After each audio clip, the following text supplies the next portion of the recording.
તારીખ 15/7/2001 કરમસદમાં સુરતની પ્રયાસ સંસ્થા દ્વારા સરદાર પટેલ નિમિત્તે આયોજિત સભામાં સ્વામી સચ્ચિદાનંદ પરમહંસ ભક્તિ નિકેતન આશ્રમ પેટલાદ દંતાલીવાળાએ કરેલું પ્રવચન.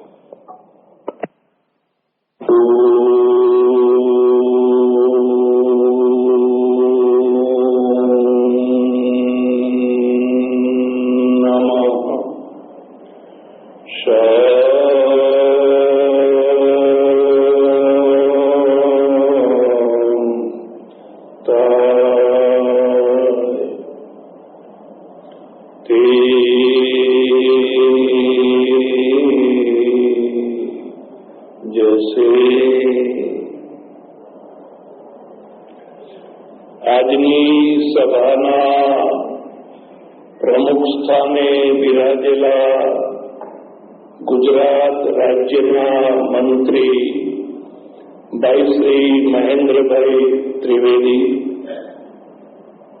આપણા લોકલાડીલા સાંસદ ભાઈ શ્રી દીક્ષાભાઈ પટેલ, ભાઈ શ્રી ચિમનભાઈ, પ્રયાસ સંસ્થાના પ્રમુખશ્રી, ઉપપ્રમુખશ્રી, મંત્રીશ્રી અને બીજા બધા એમના સહયોગી ભાઈઓ, સજ્જનો અને બહેનો, જો તમારે રોજના માર્ગે પ્રવાસ કરવો હોય તો કોઈને કંઈ પણ પૂછવાની જરૂર નથી, કારણ કે એનો એ જ માર્ગ છે, એનો એ જ રસ્તો છે અને એનો એ જ મુસાફર છે. પણ જો તમારે અજાણ્યા માર્ગે પ્રવાસ કરવો હોય, તે પણ બહુ લાંબો પ્રવાસ કરવો હોય, તો તમારી પાસે ઓછામાં ઓછું દિશા નિર્ધારણ કરનારું એક તત્વ તો હોવું જોઈએ.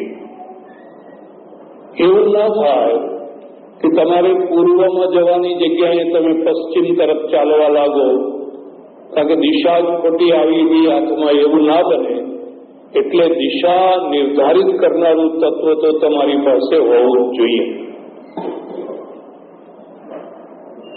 જીવનમાં પણ પ્રત્યેક વ્યક્તિ પોતાનો નવો રસ્તો નથી કંડારી શકતો. પ્રત્યેક વ્યક્તિમાં એ શક્તિ નથી હોતી, સમય નથી હોતો. એટલે મહાભારતમાં કહ્યું છે કે સામાન્ય રીતે જે વિશાળ માનવ સમુદાય છે એ તો પગલે પગલે ચાલનારો સમુદાય છે. એના પોતાના અલગ કોઈ જુદા પગલા નથી હોતા, પણ કોઈ એક પગલા જે એને ગમ્યો હોય છે, જે એને રુચિકર હોય છે, એ પગલે પગલે એ ચાલતો સમુદાય બની જતો હોય છે. આવી રીતે જો આપણે વિચાર કરીએ, આપણા જીવનમાં એક નિર્ધારિત આદર્શ પૂરો પાડનારું એક લક્ષ્ય હોવું જોઈએ. અને એવું લક્ષ્ય જેની પાસે નથી હોતું એ આદર્શ વિનાના કે લક્ષ્ય વિનાના થઈ જતા હોય છે. ભારતના રાજકીય ક્ષેત્રમાં કેટલાય મહાન વિભૂતિઓ પેદા થઈ, ઘણા કાર્યો કર્યા, બધી ઘણી વાતો છે. પણ એક વિભૂતિ એવી છે જેને લોકો ભૂલવા માંગે તો એ ભૂલી શકાતી નથી. સરકાર કદાચ એને ભૂલાવી દેવા માંગે તો પણ એ ભૂલી શકાય એવી નથી. અને એ વિભૂતિનો જન્મ ગુજરાતની આ કરમસદની ધરા ઉપર થયેલો છે. એ જાણીને આપણને સૌને હરખ થાય, આનંદ થાય. જોકે મારી સમજણ પ્રમાણે એમનો જન્મ નડિયાદ થયેલો, નડિયાદ થયેલો, પણ એમનું વતન કરમસદ છે. સરદાર પટેલ છે એ રાજકીય ક્ષેત્રમાં તો એક આદર્શ લક્ષ્ય છે, પણ મારી સમજણ પ્રમાણે જીવનના બધા ક્ષેત્રોમાં એમના આદર્શોને તમે અપનાવી શકો છો. તમારો આદર્શ એવો હોવો જોઈએ. પહેલી શરત તો એ છે કે જમીન ઉપર ચાલનારો હોવો જોઈએ. એ તરંગી ના હોવો જોઈએ. હું ઘણીવાર લોકોને કહું છું કે ભારત મોટા ભાગે તરંગીઓનો દેશ છે. ખોટું ના લગાડશો. જો તરંગીઓનો દેશ ના હોત તો આ દેશ કદી ગુલામ થાત જ નહીં, તો આ દેશ કદી દરિદ્ર થાત જ નહીં. ધરતી ઉપર ચાલનારા અહીંયા બે જ માણસો થયા છે. ઘણા વર્ષો પહેલા એક ચાણક્ય થયા છે, અને એના પછી ઘણા વર્ષો પછી સરદાર વલ્લભભાઈ પટેલ થયા છે. તમારા આદર્શો એટલા બધા ઊંચા હોય કે વ્યવહારિક જ ના હોય. એ વ્યવહારિક જ ના હોય તો એ તો માત્ર શોભાના ગાંઠિયા થઈ જાય. સરદાર વલ્લભભાઈ પટેલના જીવનમાં તમે જ્યાંથી જોશો ત્યાંથી તમને લાગશે કે આ એક ધરતી ઉપરનો માણસ છે, અને પ્રશ્નો છે એ ધરતી ઉપર ચાલવાથી જ સોલ્વ થતા હોય છે. ધરતીના પ્રશ્નો આકાશ ઉપર ચાલવાથી નથી સોલ્વ થતા હોતા, ધરતી ઉપર ચાલવાથી સોલ્વ થતા હોય છે. એમનું બચપણ, એમની વિદ્યાર્થી અવસ્થા, એમનું પરદેશમાં જવું, પરદેશથી પાછા આવવું, વકીલાત કરવી, અને વકીલાતમાં પણ જે નિર્ણય શક્તિ, ગાંધીજીના સંપર્કમાં આવવું, ગાંધીજી આ રત્નને ઓળખી અને એમને એક સ્પેશિયલ ખાસ વિશેષ જવાબદારી સોંપી, એ વિશેષ જવાબદારીને એમને પૂરી કુનેહ સાથે, વિજયની સાથે સફળતાપૂર્વક પાર પાડી. ત્યાંથી માંડીને મુંબઈમાં એમનું અવસાન થયું. ઘણાને ખબર હોય કે ના હોય. જ્યારે મુંબઈમાં એમનું અવસાન થયેલું, પંડિત જવાહરલાલ નહેરુ નહીં ગયેલા, એમની સ્મશાન યાત્રામાં નહીં ગયેલા, પંજાબ ગયેલા. ગુજરાતની પ્રજાને આજે પણ એક ડંખ છે. આપણા ત્યાં, અમારે ત્યાં ખાસ કરીને નીતિમાં લખેલું છે કે દુશ્મન હોય એની પણ સ્મશાન યાત્રામાં તો જરૂર જવું, તો મિત્ર હોય એની સ્મશાન યાત્રામાં તો કેમ ના જવું? દુશ્મનાવટ હોય તો પણ બીજા વ્યવહાર ના કરવા, લગ્નમાં ના જાઓ, ફલાણે ના જાઓ, જમવા ના જાઓ, પણ એની જે અર્થી છે એને કાંડ આપવા તો જરૂર જવું જોઈએ. નહેરુજી નહીં ગયેલા, જે કારણ હોય તે તમે જાણતા હશો, પણ રાજકારણ કદી ખટપટોથી મુક્ત હોતું નથી. હું તો એટલે સુધી કહું કે અમારા આશ્રમો ખટપટોથી મુક્ત નથી. સારું છે કે તમે બધા દૂરથી દર્શન કરી પગે લાગીને જતા રહો, બાકી 2, 4, 6 મહિના 12 મહિના રહો તો તમને ખબર પડે કે ખરું રાજકારણ તો અહીં ચાલી રહ્યું છે. જ્યાં સત્તા છે, જ્યાં પૈસો છે, ત્યાં ખટપટો રહેવાની જ. અને ઉપરના કપડાથી માણસ બદલાઈ નથી જતો. માણસ તો અંદરનો જે હોય છે એનો એ જ રહેતો હોય છે. એને કાળા પહેરાવો તો ભલે, એને ધોળા પહેરાવો તો ભલે, એને ભગવા પહેરાવો તો ભલે, એ જે અંદર એનું રૂપ છે એ તો રહેવાનું જ છે. એટલે સરદાર વલ્લભભાઈ પટેલ આપણા સૌના માટે જ નહીં, આખા દેશના માટે આજે એક લક્ષ્ય છે. તમારે રાજકારણમાં સફળતા મેળવવી છે તો દીવાદાણી સરદાર વલ્લભભાઈ પટેલ છે. તમે એમની પાસેથી ઘણી વાતો શીખી શકો છો, એમના જીવનમાંથી ઘણી વાતો શીખી શકો છો. પહેલામાં પહેલી વાત તો એ છે,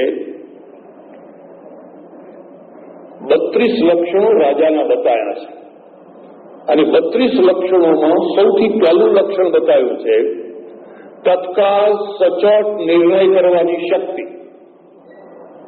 તત્કાળ સચોટ, તત્કાળ નિર્ણય કરે પણ ખોટો કરે. એક બીજો મુદ્દો યાદ રાખજો, કોઈ યોગી ભૂલ કરે તો એનું પેટ બગડે, એના ફેફસા બગડે, એનું શરીર બગડે. હું ભૂલ કરું તો એના પરિણામ મારા આશ્રમને ભોગવવા પડે. પણ દિલ્હીમાં બેઠેલો માણસ જો ભૂલ કરે તો એના પરિણામ આખા દેશને ભોગવવા પડે. માત્ર એના સુધી જે પરિણામ અટકે નહીં, અને આખા દેશને આવનારા વર્ષો સુધી ભોગવવા પડે. મને કોઈ એમ પૂછે કે પૃથ્વીરાજની વીરતા માટે તમારે શું કહેવું છે, તો હું કહું કે વીર પુરુષ હતો. એને એમ પણ કહું કે મુત્સદ્દી ન કહું. શિવાજીમાં જે મુત્સદ્દીગીરી હતી એ પૃથ્વીરાજમાં નથી, અને નથી એટલે એને જયારે માથા ઉપર આટલો મોટો દુશ્મન ઝળુંબી રહ્યો છે ત્યારે વગર જોતા સંયુક્તાને નિમિત્ત બનાવી અને જયચંદની સાથે દુશ્મનાવટ કરી. અંગ્રેજો પાસેથી મુત્સદ્દીગીરી શીખજો. એમને જ્યારે પણ કોઈના સાથે યુદ્ધ કરવું હોય એટલે પહેલા બધું એકતા કરી લે, બધાને મેળવી લે, આના સાથે આના સાથે આના સાથે 2, 4, 6 મહિના સુધી એમના દૂતો ફરી ફરી ફરી ફરી અને બધાના સાથે મેળ કરી લે. ઈરાકના ઉપર જયારે હુમલો કરવો હતો એ હુમલો કરતા પહેલા 6 મહિના સુધી રશિયા, ચાઇનાથી માંડીને બધા અરબ દેશોની સાથે બધું ગોઠવી લીધું. એને ખબર છે માથા ઉપર એક બહુ મોટો દુશ્મન છે, એ ગમે ત્યારે તરાપ મારી શકે છે. વગર જોતા જયચંદની સાથે દુશ્મનાવટ શું કામ કરો છો? પણ રજપૂતોમાં એક બહુ મોટી ખામી રહી છે. એમના પરાક્રમ વિશે, એમની બહાદુરી વિશે કોઈ બેમત નહીં, પણ મુત્સદ્દીગીરી છે ને. ઉગ્ર માણસો મુત્સદ્દી ના હોય. જે વાતમાં ઉગ્ર થઈ જતા હોય એ કદી મુત્સદ્દી ના થઈ શકે. તાડા હેમ જેવા હોય, બરફ જેવા હોય. અંગ્રેજનું જે પેટનું પાણી એ ના હાલે. તમે ગાળો દો ને તો એ શાંતિથી બેસી રહે, અને છતાંય સોરી ને થેન્ક યુ બોલ્યા કરે. બીજા દાડે હુમલો કરે તમારા ઉપર, કારણ કે એ મુત્સદ્દી છે.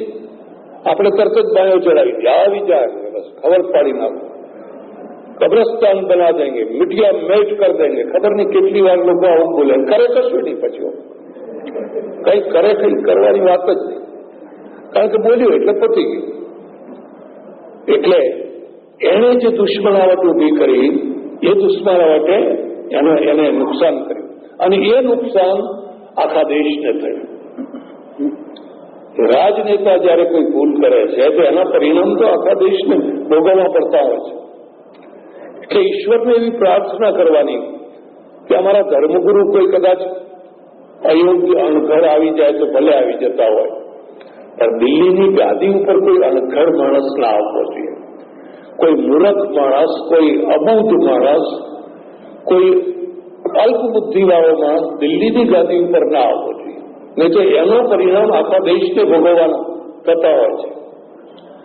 સરદાર વલ્લભભાઈ પટેલ એમની પૂરી કારકિર્દીના વિસ્તારથી તમે જોશો તો જે કામ સોંપ્યું, નાનું કે મોટું, એમણે બરાબર સ્વીકાર્યું ને પાર પાડ્યું. એક બીજો મુદ્દો યાદ રાખજો, ભારતમાં છે ને સિપાહી પેદા નથી થતા, જનરલો પેદા થાય છે. અને જનરલ થવું બહુ સરળ છે, ધાર્મિક ક્ષેત્ર હોય કે રાજકીય ક્ષેત્ર હોય. જનરલનો અર્થ થાય છે કે હું જ મોટો નેતા, હું જ મોટો નેતા. એટલે આ પાર્ટીઓ આટલી બધી કેમ થાય છે? કારણ કે દરેક પાર્ટીના એક ને એક નેતા હોય, અને બીજી પાર્ટીમાં હોય તો પછી નાના થઈને રહેવું પડે. નાના થઈને રહેવું નથી, ફટ દઈને એક નવી પાર્ટી બનાવી લે છે. આ રોગ અમારે ધાર્મિક ક્ષેત્રમાંથી આવ્યો છે. અહીંયા આટલા બધા સંપ્રદાયો કેમ છે? પ્રત્યેક વ્યક્તિને ગુરુગાદી ઉપર બેસવું છે, અને ગુરુગાદી ઉપર બેઠા પછી ભગવાન થઈ જવું છે. અને ભારતમાં ભગવાન બહુ સરળતાથી થવાય છે, માણસ જ થવાતું નથી. માણસ થવું જ અઘરું છે, માણસ જ થવાતું નથી. મેં એક સજ્જનને કહ્યું કે ભાઈ તમે જેમને ભગવાન કહો છો એમને તો આવું આવું બધું કરેલું. મને કે લીલા કહેવાય, એ બધી લીલા કહેવાય. આપણને સમજણ ના પડે એવું આપણે એમાં ઊંડા નહીં કરવાનું, એ બધી લીલા કહેવાય. એક વાર તમે ભગવાન થઈ જાઓ તો બધી લીલા તમારી ચાલી શકે. માણસ થવ તો માણસ તરીકે જીવવું બહુ કઠિન થઈ જાય. એટલે બહુ જલ્દી અહીંયા સંપ્રદાયો ઉભા થાય છે, ગુરુઓ ઉભા થાય છે, સંપ્રદાયોના વિભાગ થાય છે. મારી વાત ઉપર જો તમને ઠીક લાગે તો હું એમ કહું છું કે ગુરુ પ્રથા જ બંધ કરો. ગુરુ પ્રથા જ બંધ કરો. જેટલા ગુરુ એટલા વિભાજન. આ વિભાજનના મૂળમાં જ કોઈને કોઈ ગુરુ હોય છે. એક ગુરુ થયો ને કે એને એક વિભાજન કર્યું ને એક ટોળું ઊભું કર્યું, પછી બીજું ટોળું, પછી ત્રીજું ટોળું. તમે બહાર હમણાં ચાઇના જઈને આવ્યો, આ કોઈ પ્રોબ્લેમ નથી, આવા કોઈ પ્રશ્ન નથી. કેટલા બધા પ્રશ્નો એ લોકોએ સોલ્વ કર્યા અને આજે આખી દુનિયાને એ ડરાવી રહ્યું છે, વસ્તુઓના દ્વારા, ઉદ્યોગના દ્વારા, વેપારના દ્વારા. હથિયારોના દ્વારા તો પછી વાત છે, કારણ કે પ્રશ્નો સોલ્વ કરી નાખ્યા. કોઈ વિરોધ જ નહીં. ફેક્ટરીઓ છે, લેબર પ્રોબ્લેમ જ નથી. લેબર પ્રોબ્લેમ હડતાલ જ નથી. હડતાલ પડે તો કોઈ ઉભા નથી થાય. આપણા અજંટાવાળા અને કે મારે હવે ચાઇનામાં ફેક્ટરી કરવી છે.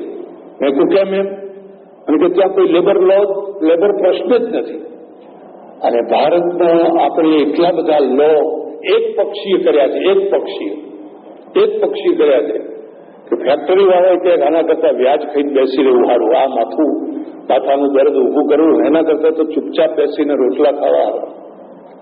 એટલે જેટલા ગુરુઓ એટલા વિભાજન, અને આ વિભાજન છે હિન્દુ પ્રજાને દુર્બળ બનાવી રહ્યા છે. મુસ્લિમોમાં આવી ગુરુ પ્રથા નથી, ક્રિશ્ચનોમાં આવી ગુરુ પ્રથા નથી. તમે આખી દુનિયામાં ફરીને જુઓ, કોઈ જગ્યાએ આવી ગુરુ પ્રથા નથી. અહીંયા તો એક ને કે જો ગુરુ નહીં કરાવે તો મોક્ષ મળશે જ નહીં. ભગવાન બારણામાં પ્રવેશ જ નહીં આપે. આ જરૂરી છે, આમાંથી છૂટવું જોઈએ. સરદાર પટેલના જીવનમાંથી તમે જોશો તો પહેલામાં પહેલો મુદ્દો કે આખી જિંદગી સિપાહી રહ્યા, જનરલ ના થયા, ગાંધીજીના સિપાહી. સિપાહીનો અર્થ છે ન ગમતી વસ્તુ પણ આજ્ઞા એટલે આજ્ઞાનું પાલન કરે, એનું નામ સિપાહી કહેવાય. લક્ષ્મણને કહ્યું કે સીતાજીને વનમાં મૂક્યા, અડધી રાત્રે કહ્યું લઈ જા, જંગલમાં જઈને ઉતારી આવ. લક્ષ્મણને ગમ્યું નહીં, આ વાત જરાય ના ગમી. પણ એમને કહ્યું કે હું સિપાહી છું, મારે આજ્ઞાનું પાલન કરવાનું છે, અને એટલે મૂકી આવ્યા છે. એમ સરદાર પટેલને ઘણી વાતો ન ગમતી, અને ન ગમતી હોવા છતાં પણ એ સિપાહી હતા. અને સિપાહી હતા એટલે વગર વિરોધે વાતને સ્વીકાર કરી લેતા. આપણે સૌ જાણીએ છીએ કે ખરેખર ભારતના પ્રથમ પ્રધાનમંત્રી સરદાર વલ્લભભાઈ પટેલ જ થવાના હતા. બધા સંજોગો એમના પક્ષમાં હતા, પણ તે છતાં ગાંધીજીએ કહ્યું કે ભાઈ મારે નહેરુજીને પ્રધાનમંત્રી બનાવવાના છે. સરદાર ખસી ગયા, ભલે એમને પ્રધાનમંત્રી બનાવો. ભગવાન કપડાના ત્યાગ કરતા આ બહુ મોટો ત્યાગ છે. આ બહુ મોટો ત્યાગ છે. જો એમણે ધાર્યું હોત તો એ વખતે વિદ્રોહ કર્યો હોત, અને વિદ્રોહ કર્યો હોત તો વિજય એમનો હતો, કારણ કે એમનો પક્ષ બહુ મજબૂત હતો. પણ એમણે વિદ્રોહ ન કર્યો. એ જાણતા હતા કે હું તૂટું તો ભલે તૂટું, મારો પક્ષ ન તૂટવો જોઈએ. જે મારો પક્ષ છે એ પક્ષ ન તૂટવો જોઈએ. અને એટલે એમણે સહર્ષ સ્વીકાર કરી લીધું કે ભલે હું બીજા નંબરનો મંત્રી થઈશ અને કશો વાંધો નથી. પણ તમે જાણતા હશો કે એમની પાસે એમનું પોતાનું એક આગવું વ્યક્તિત્વ હતું. ખુરશીમાંથી જે વ્યક્તિત્વ આવે ને એ સાચું વ્યક્તિત્વ નથી. પોતાનામાંથી ખુરશીમાં વ્યક્તિત્વ જાય એ સાચું વ્યક્તિત્વ છે. નહેરુ એમને પૂછવા જાય, સામે ચાલીને પૂછવા જાય કે આનું શું કરશું. ભલે એમના કરતા જરા સેકન્ડ નંબરમાં છે, પણ આંતરશક્તિ છે ને બહુ મોટી મજબૂત છે. એમણે ખાસ કરીને થોડા જ ટાઈમ માટે જે ખુરશી ઉપર એ બેઠા, અને થોડા ટાઈમમાં એમણે જે ઝડપથી જે પ્રશ્નો ઉકેલ્યા, દુનિયાના ઇતિહાસમાં કદાચ બેજોડ ઘટનાઓ કહી શકાય એવી ઘટનાઓ એમના સમયમાં ઘટી. અને આજે આપણે યાદ કરીએ છીએ કે જો આ ના બેઠા હોત અને આ પ્રશ્નો ના ઉકેલાયો હોત તો આજે આપણે ક્યાં હોત.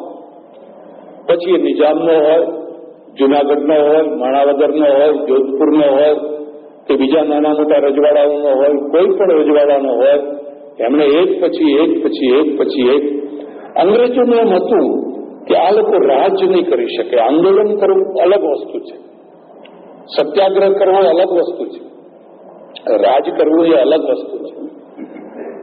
સત્યાગ્રહ કરવામાં ઘણા લોકો સફળ થાય, પણ રાજ કરવામાં નિષ્ફળ જાય. રાજ છે એ તો પરાક્રમથી થતું હોય છે, અને પરાક્રમને મુત્સદ્દીગીરીનો પટ જોઈએ.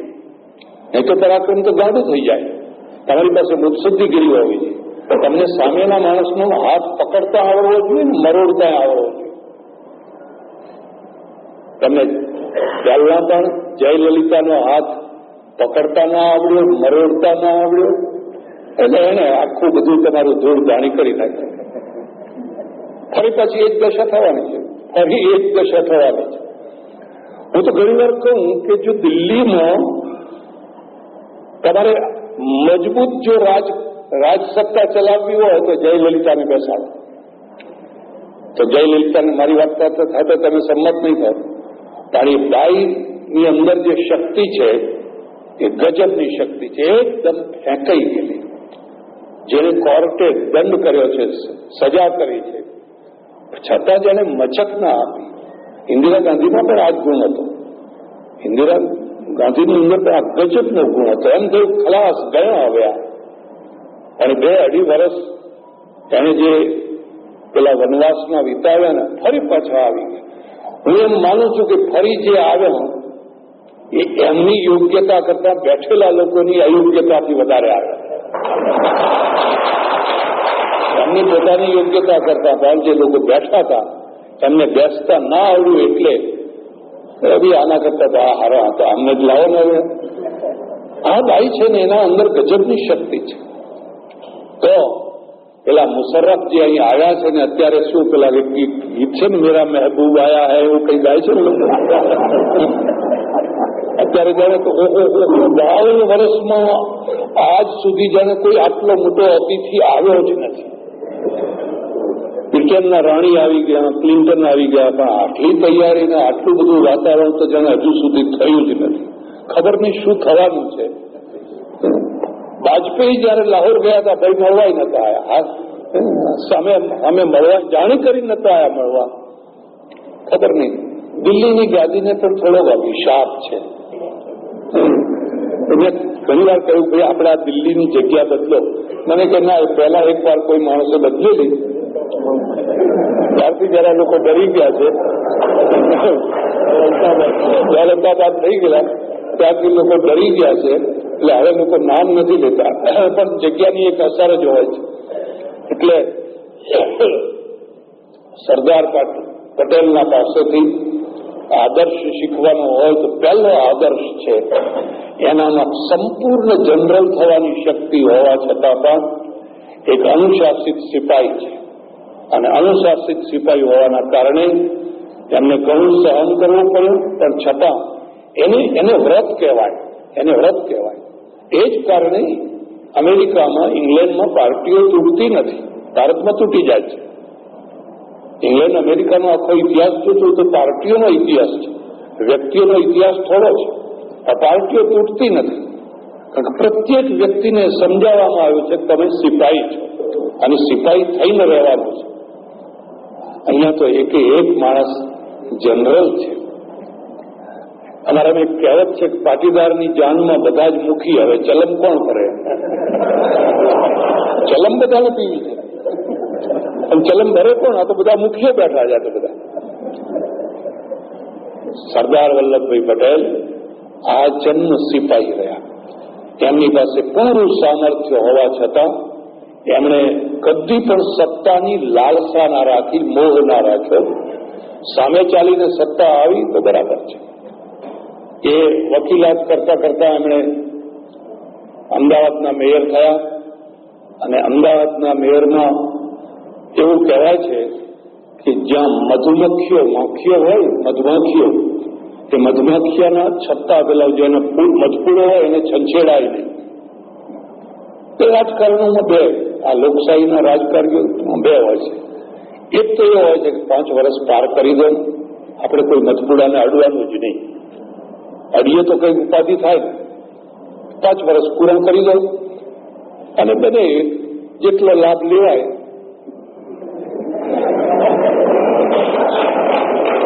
લાભ એટલે તમે સમજી ગયા. એ ઇતિહાસ નથી સર્જી શકતા હોતા, એવા લોકોના દ્વારા ઇતિહાસનું નિર્માણ નથી થતું હતું. અને જેના દ્વારા ઇતિહાસનું નિર્માણ નથી થતું હતું એને કોઈ યાદ ના કરે. ઇતિહાસનું નિર્માણ તો કોણ કરતા હોય છે? જે સામે ચાલીને મજબૂરાના આગળ જાય. આજે જે રીચી રોડ ને રિલીફ રોડ ને ફલાણા રોડ ને ફલાણા, એ બધો મજબૂરો હતો. કોઈ કહ્યું કે આ ના થાય, કે ના કરવું જ છે. કેમ ના થાય? કરવું જ છે. અને કરીને જમ્પ્યા. એક બીજો મુદ્દો પણ યાદ રાખજો. સત્તા એક એવી જગ્યા છે કે જો તમને ઉપયોગ કરતા આવડે તો તમે વાઘ છો, અને જો ઉપયોગ કરતા ના આવડે તો તમે ખુરશી ઉપર બેઠેલા સસલા છો. સુરતમાં કમિશનર રાવ આવ્યા અને કહ્યું કે ભાઈ આ સુરત બહુ ગંધાતું છે, આ સુરતને ચોખ્ખું કરવું છે અને સારું કરવું છે.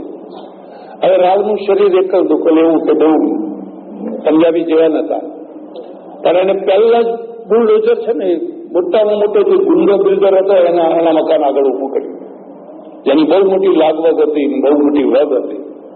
એના આગળ જ બુલડોઝર ઉભા કર્યા અને કહ્યું તોડવા માંડો. એટલે પેલો આવીને ઉભો રહ્યો. એને કહ્યું તમને ખબર છે તમે કોના ઉપર હાથ નાખી રહ્યા છો? એટલે કે મને ખબર છે. પેલા ફટ દઈને પિસ્તોલ કાઢી અને કહ્યું કે જીવતા રહેવું હોય તો આ બુલડોઝર લઈને ઘર ભેગા થઈ જાઓ. અને આ માણસ છે એકદમ વાઘની માફક કૂદી અહીંયા પોતાની પિસ્તોલ લગાવી દીધી. બોલ તારી શું ઈચ્છા છે? બોલ. પિસ્તોલ મૂક નીચે, અને પિસ્તોલ નીચે મૂકી દીધી. બસ ખુરશી વાઘ થઈ ગઈ. જો નમી ગયો તો સસલું થઈ જાય. તો સુરત સુધરી ના શક્યો. સરદાર પટેલ ખુરશી ઉપર બેઠેલા વાઘ હતા, અને કોઈના આગળ માથું ના નમાવ્યું કે મચક ના આપી. જેના સામે એમને લડવા મોકલ્યા બરાબર બહાદુરીથી લડ્યા અને કામ પાર પાડીને જ જંપ્યા. તમને ખબર છે કે વચ્ચે પેલા સ્ટેશન આવેલા પીએમ સેશન. આ તો મારે કહેવું પડે, મહેન્દ્રભાઈને ખોટું લાગે તો માફ કરજો, પણ ખરેખર અડવાણીની જગ્યાએ આપણે સેશનને ચૂંટવાના હતા. તો નર્મદાનો પ્રશ્ન એ લોકસભામાં બરાબર ઉઠાવો. અડવાણીજી સાંભળતા જ નથી. અમે કેટલી વાર મળવા ગયા કે તમે મેઘા પાટકર સાથે વાત કરો. તો મેઘા પાટકર સાથે વાત કરી હોય તમારા પાસે શું કામ આવીએ? લોકો ચૂંટાઈને જાય છે ને ગુજરાતને ભૂલી જાય છે. ગુજરાત વાળાઓ યાદ રાખજો, બહારના લોકો આવે છે ને ચૂંટાઈને જાય છે અને પછી ગુજરાતનું કામ નથી કરતા અને ગુજરાતને ભૂલી જાય છે. તમારી પાસે એવો કોઈ માણસ નથી કે તમે ચૂંટીને મોકલી શકો, તમારું કામ કરી શકે. અને કોઈ બીજા પ્રાંત સાથે કોઈ વેરઝેર નથી, કોઈ વિરોધ નથી. તમારે એ કહેવું છે જે રાજ્યસભામાં ચૂંટાવો હોય તો કે ગુજરાતમાં જાઓ, લોકસભામાં ચૂંટાવો હોય તો ગુજરાતમાં જાઓ. ગુજરાતીઓ તો બિચારા ગરબા રમે, તાલીઓ પાડે છે, જય જયકાર કરે છે. અંબે માનો આ કઈ આ ભોળી બામણીનું ખેતર છે. એ માણસે શેષને આખા દેશમાં એક આમ ધરતીકંપ ઉભો કરી દીધેલો. એટલો મોટો ધરતીકંપ ઉભો કરી દીધેલો ચૂંટણીમાં કોઈ પોસ્ટર ના લગાવી શકે, કોઈ દિવાલો ઉપર નામ ના લખી શકે. સત્તા તો એની એ છે, પણ સત્તાનો ઉપયોગ કરતા આવડવો જોઈએ, એટલી હિંમત હોવી જોઈએ, એટલી બહાદુરી હોવી જોઈએ, તો તમે ઘણું કરી શકો છો. અને નવાઈ એ છે કે ભારત અકબરે એક સરસ વાત લખેલી છે. અકબરે કહ્યું છે કે તમે એક વાર દિલ્હીમાં પલાઠી વાળીને બેસી જાઓ, પછી કોઈ ઉઠાડનાર છે જ નહીં. જે ઉઠાડનારા છે એ પછી કુર્નિશ કરતા આવવાના છે, સલામો કરતા આવવાના છે. કારણ કે આપણે ઉગતાને પૂજીએ છીએ, જે ઉગતો સુરત છે એને પૂજીએ છીએ, આથમતાને નથી પૂજતા કે ભાઈ આ જીત્યા.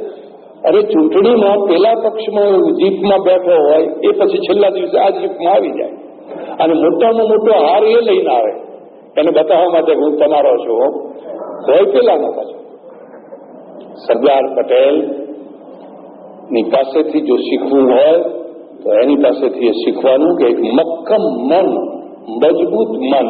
અને એ કરવું હોય તો તમારી પાસે બે વસ્તુઓ હોવી જોઈએ. બે વસ્તુઓ.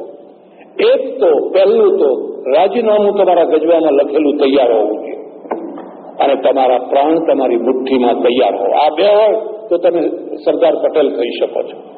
પણ તમારી પાસે રાજીનામું લખવાની શક્તિ ના હોય, તમે ચોંટ્યા રહેવા માંગતા હો તો સરદાર પટેલ ના થવાય. તમે પ્રાણ બચાવવા માટે ખુરશી ઉપર બેઠા હો તો પછી સસલા થવાય, વાઘ ના થવાય. પેલા રાવે આખા સુરતની શિકલ બદલી નાખી. આજે આપણે સુરત જઈએ એટલે એમ થાય કે એક માણસ કેટલું કામ કરી શકે છે. કમિશનરનું પદ તો પહેલેથી હતું, પહેલા ઘણા લોકો બેઠેલા, આજે બેસતા હશે. આ માણસ જે કામ કરી શક્યો એ બીજા કેમ ના કરી શકે? સરદાર પટેલે જે વસ્તુ હાથમાં લીધી બિલકુલ આંખ મીચીને એને એમને સફળતા અપાવી દીધી. એટલે એક વાત સરદાર પટેલ પાસેથી એક બીજા ક્ષેત્રને પણ શીખવા જેવું છે, અને એ ક્ષેત્ર છે આર્થિક ક્ષેત્ર. તમે જયારે મોટી ખુરશી ઉપર બેસો અને તમારા માટે ચારેય તરફથી પૈસાના ઢગલા થવાની શક્યતા હોય અને છતાંય તમે આંખ ઉપાડીને પૈસા સામે ના જુઓ તો તમે દેવતા છો, તમે પૃથ્વી ઉપરના દેવતા છો. ચાણક્ય વર્ષો પહેલા એક વાત લખી છે. એને લખ્યું છે કે 3 દિવસના ઉપવાસ કરનારા માણસના જે ખાઉં કરી રહ્યો છે એના હોઠ ઉપર તમે મધનો ટીપા મૂકો અને જો એ ન ચાટે તો સરકારી તંત્રમાં લાંચ રૂશ્વત સમાપ્ત થઈ જાય. 2300 વર્ષ પહેલા એને લખ્યું છે. અરે મધના ટીપા બધાને ચાટવા ગમે છે, બધા લાલાયિત છે. જરાક મૂક્યા નહીં કે જીભ ફેરવી નહીં. આ માણસે અને કોઈએ કહ્યું કે જયારે એ દેવ થયા એમના બેંક બેલેન્સમાં 267 રૂપિયા હતા. 267 બરાબર આંકડો મને બરાબર ખ્યાલ નથી. એમણે દયાભાઈ માટે, મણિબેન માટે, બીજા માટે, ત્રીજા માટે કશું ના મૂક્યું, અને કશું ના મૂક્યું એ જ ઘણું મૂક્યું. અને મારી વાત ઉપર વિશ્વાસ રાખજો, જે ઢગલાબંધ મૂકીને મરી જતા હોય છે ને એ શૂન્ય હોય છે. એમને એમના છોકરા યાદ નથી કરતા હોતા અને એ છોકરાઓ દુઃખી થઈને પછી મરતા હોય છે. આ કશું ન મૂકવું એ જ મોટામાં મોટો આદર્શ છે. ગુલજારીલાલ નંદા હતા. મને કોઈએ કહ્યું અમદાવાદમાં કોઈ નાની સરખી ઓરડીમાં એ જીવન જીવ્યા અને કોઈને ખ્યાલ ન રહ્યો કે આપણે કોઈ દિવસ એમને પૂછવાય જઈએ, સમાચાર લેવાય જઈએ, અને એમને કોઈ દિવસ પડી નહીં. એ તો એક સંત પુરુષ જેવા હતા. લાલ બહાદુર શાસ્ત્રી હતા. આ નામો ભૂસાવાના નથી, આ નામો યાદ રહેવાના છે. પણ સરદાર પટેલની તો કેટલી વિશેષતાઓ છે. તેમણે લોકો માટે ઘણા કામ કર્યા, સંસ્થાઓ માટે કર્યા. આ વિદ્યાનગર ને બનાવવાની જયારે વાત થઈ અને ભાઈ કાકા ભીખાભાઈ ત્યાંના પાયાના ફાઉન્ડર બધા જે કહેવાય, પૈસો નતો ત્યારે, આજે તો ઢગલો પૈસો છે. અને આજે તો પૈસા કઢાવવાની રીતો ઘણી છે. પૈસા કઢાવવાની ઘણી રીત છે. મારે ત્યાં એક સજ્જન આવ્યા, મને કે સ્વામીજી કહ્યું તમારે પૈસા જોઈતા હોય તો કહેજો. તમે આપો છો? ના, તો હું નથી આપતો, હું અપાવું છું. તમે કેવી રીતે અપાવ? મને કે હું ઇન્કમ ટેક્સનો ઇન્સ્પેક્ટર છું. એટલે મારી પાસે બધા ચોપડા આવે એટલે આપણે એ કહી દઈએ કે અહીં આપવા જેવું છે. તે પેલા હસતા આપી દે. 2-5 લાખ રૂપિયા જોઈતા હોય તો આપી દે. કોઈ કેમ આપી દેતા હશે? એ કેમ આપી દેતા હશે કે એમને ફાયદો કરી આપીએ. એટલે એને 2 લાખ, એ મને 2 લાખ રૂપિયા આપે અને એને 25 લાખનો તમે ફાયદો કરી આપો. 23 લાખ દેશને નુકસાન થયું. અને હું 23 લાખ દેશને નુકસાન કરનારો ગદ્દાર માણસ થયો એવું તમે ઈચ્છો છો કે હું 2 લાખની લાલચમાં મારા દેશના 23 લાખ રૂપિયા ડૂબાડું? એવા તમે મને સમજો. મને કે અત્યારે બધે આવું જ ચાલે છે. મેં કોઈ વાત સાચી છે, આવું જ ચાલે છે. એટલે ખાલી રાજકારણ જ નથી બગડ્યું. એકલું રાજકારણ બગડ્યું હોત તો એને સુધારવું બહુ સરળ હતું. પણ અમે બધા જ બગડ્યા છીએ. અમે બધા જ બગડ્યા છીએ ને એટલે હવે કોણ કોના ઉપર હાથ મૂકે, કોણ કોના ઉપર આંગળી મૂકે, ચારે તરફ આ દશા થઈ રહી છે. ત્યારે સરદાર પટેલે એમના પાસે જે કોઈ વહીવટ આવ્યો, જે કંઈ કાયું, એમણે સાંગો પાંગ બરાબર હેમ ખેમ બધી રીતે પાર પાડી. અને કદી, અને આ તો એક સમજવા જેવી વાત છે કે લોકશાહીમાં જ્યારે તમે રાજનેતા બનો છો ત્યારે તમારે તમારા કુટુંબને ભૂલી જવાનું, તમારા આવનારા વારસદારોને ભૂલી જવાનું. લાલ બહાદુર શાસ્ત્રીના દીકરાને જ્યારે કોલેજમાં પ્રવેશ કરવાનો હતો ત્યારે એને કહ્યું કે મને તમે ચિઠ્ઠી લખી આપો, મને કોલેજમાં પ્રવેશ મળે. શાસ્ત્રીજીએ કહ્યું બેટા જો બધા છોકરા જેવી રીતે પ્રવેશ મેળવે એવી રીતે તારે મેળવી લે. એ જે લાઈનમાં ઉભો થઈ ગયો અને લાઈનમાં જયારે એનો નંબર આવ્યો અને પેલા એ નામ વાંચ્યું, ઓહો તમે શાસ્ત્રીજીના દીકરા છો, પ્રધાનમંત્રીના દીકરા છો, તમારે લાઈનમાં ઉભા રહેવાનું ના હોય. મારા પિતાએ કહ્યું છે કે તું લાઈનમાં ઉભો રહે અને લાઈનમાં ઉભો રહી અને પછી પ્રવેશ મેળવજે. આ એક આદર્શ છે. આ જો આપણા નેતાઓ પાસેથી કે અમારા પાસેથી તમને શીખવાનું ના મળે તો પછી મળશે ક્યાંથી? અને દુર્ભાગ્ય એ છે કે આ બધું લુપ્ત થવા માંડ્યું છે, આ બધું જેને સમાપ્ત થવા માંડ્યું છે. ઘણી વાર તો એવું થાય કે ખુરશી ઉપર બેઠેલો માણસ રાજ નથી કરતો, પણ એના કોઈ સગોવાળો જ રાજ કરતો હોય, એનો કોઈ નજીકનો દૂરનો ફલાણો ઘણી વાર મેમ સાહેબ જ રાજ કરતી હોય. એટલે ઘણા લોકો કંઈક સાહેબને મળવાની જરૂર નથી, મેમ સાહેબને મળી લે બધું કામ થઈ જાય છે. એટલે હવે આ દશા જયારે થાય ત્યારે આપણને સરદાર પટેલ યાદ આવે. પાણીબેને લખેલું છે ને દયાભાઈના જીવનમાં તમે જોજો, એ કદી પણ કોઈ વાત કોઈની લાગ વખતે સિફારસ ના માને, જે ધારાધોરણથી જે સત્ય થતું હોય એ જ માને. સરદાર પટેલની પાસેથી ત્રીજી કોઈ વાત જો શીખવાની હોય તો એ શીખવાની છે, કારણ કે આપણે એક આદર્શ કરીને ચાલી રહ્યા છીએ. એમણે એ રાષ્ટ્રવાદી પુરુષ છે, રાષ્ટ્રવાદી, અને રાષ્ટ્રના ભલામાં જે જરૂરી હોય એ કરવું જોઈએ. ત્યારે હિન્દુસ્તાન પાકિસ્તાનનો પિરિયડ હતો અને મારી દૃષ્ટિએ તો હજુ આ પિરિયડ પૂરેપૂરો સમાપ્ત નથી થયો. જે લોકો એમ માને છે કે આ પૂરેપૂરો સમાપ્ત થઈ ગયો છે તો એ ભૂલ કરી રહ્યા છે. પાકિસ્તાનનું નિર્માણ સિંધમાંથી કે પંજાબમાંથી નથી થયું, પાકિસ્તાનનું નિર્માણ યુપીમાંથી થયું છે, ગુજરાતમાંથી થયું. મોહમ્મદ અલી જીના ગુજરાતના હતા, ગાંધીજી ગુજરાતના અને જીન્નાઈ ગુજરાતના અને બે સૌરાષ્ટ્રના, બંને સૌરાષ્ટ્રના. પાકિસ્તાનનું નિર્માણ તો રામપુર સ્ટેટમાં થયું છે. રામપુર સ્ટેટ તો આજે પણ ભારતમાં જ છે. એટલે પેલો ભાગ પાકિસ્તાનનો થઈ ગયો એટલે તમે એમ માની લો કે બસ હવે બધું હવે આપણા કાયમ માટેનું આ ઉપાધિ મટી ગઈ, ખોટી વાત છે. એ વખતે એક લાવારસ ઉગડતો હતો અને લાવારસ એટલો મોટો ભયંકર ઉગડતો હતો. એ પરિસ્થિતિમાં આ ભારતને કેવી રીતે ભવિષ્યનું મજબૂત રાષ્ટ્ર બનાવવું એની આખા મંત્રીમંડળમાં કોઈને ધરતી ઉપરની ચિંતા હોત તો આ માત્ર વલ્લભભાઈ પટેલને હતી. નહેરુજી, ગાંધીજી મારી દૃષ્ટિએ થોડા ઉપર આકાશ ઉપર ચાલનારા, આકાશ ઉપર. એટલે સરદાર પટેલે તો લખનૌમાં જઈને કહી દીધું, જેને વફાદારીથી રહેવું હોય એ ભારતમાં રહો, અને ભારતમાં રહીને જેને પાકિસ્તાનના સ્વપ્ન આવતા હોય એ હજુ ખુશીથી તમે પાકિસ્તાન જતા રહો. ગાંધીજીને બહુ ખોટું લાગેલું, આવું કેમ બોલ્યા, કેમ ના બોલ્યા? રહેવું ભારતમાં અને સ્વપ્ન પાકિસ્તાનના લેવાનું, અને તમારે એને ચલાવી લેવાનું, તમારે એને સહન કરી લેવાનું. સહન કરી લેવાનું નહીં, આગળ જતા તો ધીરે ધીરે લોકોએ એવા જ લોકોને માથા ઉપર ચડાવ્યા જે રાષ્ટ્રવાદી હતા, જે સાચા હતા, જે દેશભક્ત હતા, એમની ઉપેક્ષા થવા લાગી અને પેલા લોકોને માથા ઉપર ચડાવવામાં આવ્યા. અને ત્યારે લોકો યાદ કરે કે સરદાર હોત તો, સરદાર હોત તો. અરે સરદાર હોત તો પણ શું તમે તો સરદાર બનો? તમે પોતે સરદાર કેમ નથી બનતા?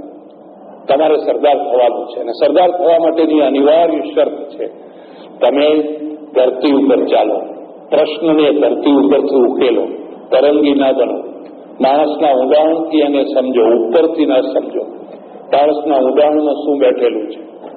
જે ભારત આજે છે એ ભારત 20 વર્ષ પછી કેવું હશે, 50 વર્ષ પછી કેવું હશે, એનો વિચાર કરો અને એ પ્રમાણે કામ કરો તો તમે સરદાર થઈ શકો.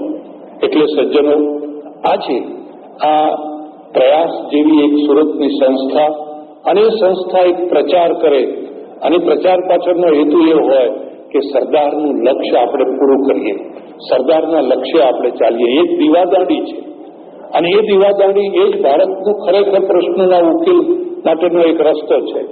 તો એ સંસ્થાને, એના કાર્યકર્તાઓને જેટલા ધન્યવાદ આપું એટલા થોડા છે. અને એ બધાના દ્વારા આપ દૂર દૂરથી અહીંયા એકત્રિત થયા અને અહીંયા સરદારની જે જન્મભૂમિ, કર્મભૂમિ છે એ ભૂમિના આપને દર્શન પણ થયા અને થશે. એ બધું જોઈ જાણીને આનંદ થાય છે. હું પરમેશ્વરને પ્રાર્થના કરું કે ફરી પાછા આપણે ચાણક્ય તરફ અને સરદારના તરફ વળીએ અને એમને સમજીએ અને એ સમજીને ભારતના ભવિષ્યનું નિર્માણ કરીએ એવી પરમેશ્વરને પ્રાર્થના. આભાર. ધન્યવાદ.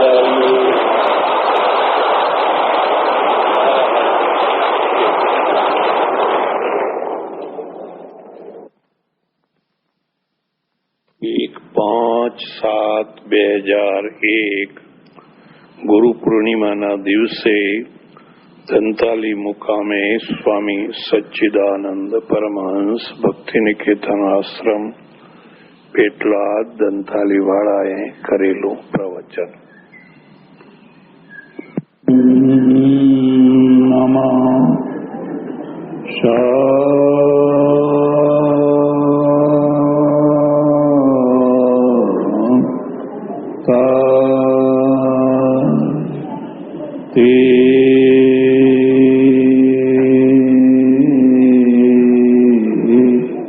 जैसे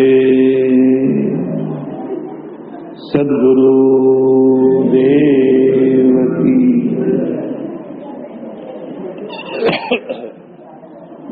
सज्जनो અને બહેનો, આજે ગુરુ પૂર્ણિમાનું પર્વ છે અને છેલ્લા 2-4-5 વર્ષોથી મારી વગર ઈચ્છાએ આ પર્વ ઉજવવાનું થયા કરે છે. વગર ઈચ્છાએ કેમ એ હમણાં નહીં કહું, પછી કહીશ કદાચ. મારે જે આપને કહેવાનું છે એ તમે જરા ધ્યાનથી સાંભળો. મનુષ્યના સંબંધોના મુખ્ય 2 ભાગ છે, એક બાહ્ય સંબંધ અને બીજો અંતર સંબંધ. બાહ્ય સંબંધને લોકો સાંસારિક સંબંધ કહે છે અને અંતર સંબંધને આધ્યાત્મિક સંબંધ કહે છે. પ્રત્યેક સુખ અથવા દુઃખ સંબંધના દ્વારા આવતું હોય છે. જો તમારે કોઈના સાથે સંબંધ ન હોય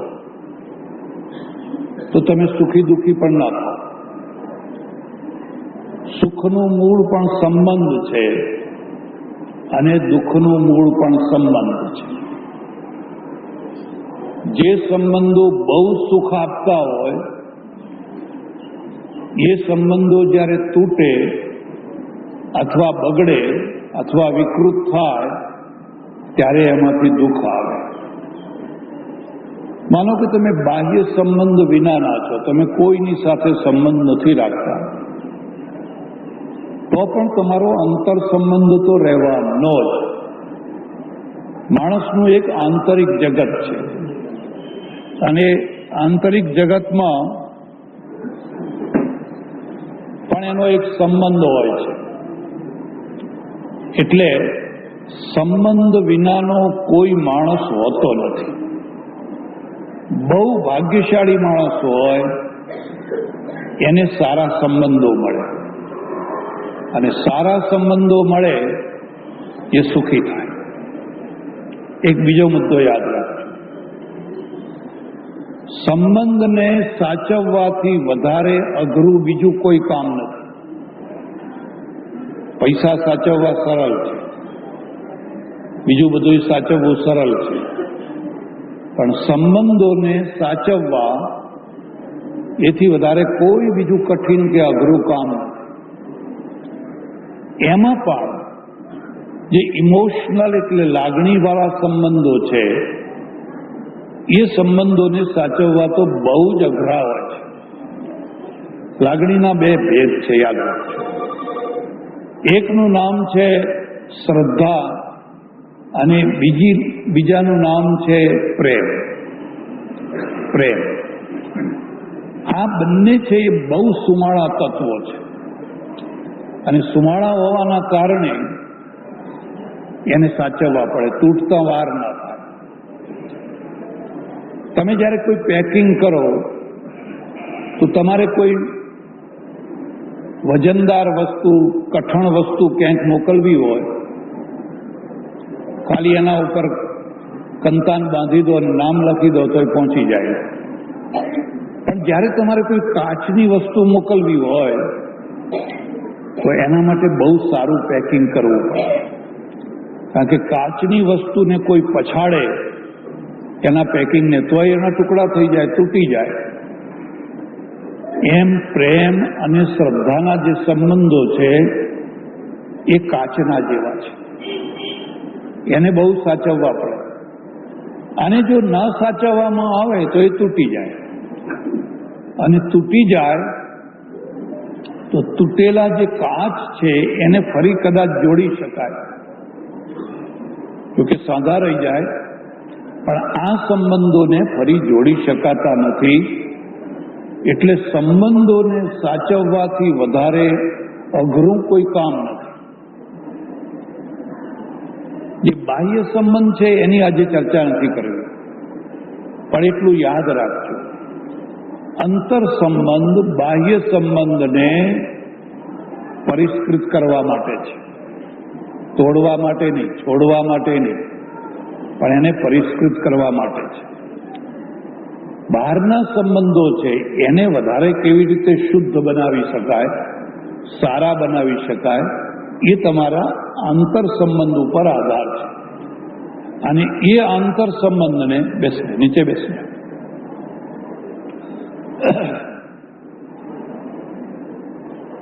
સુધારવાનું જે કામ છે એનું નામ જ આધ્યાત્મિકતા છે. અધ્યાત્મનો બીજો કોઈ અર્થ નથી. એટલે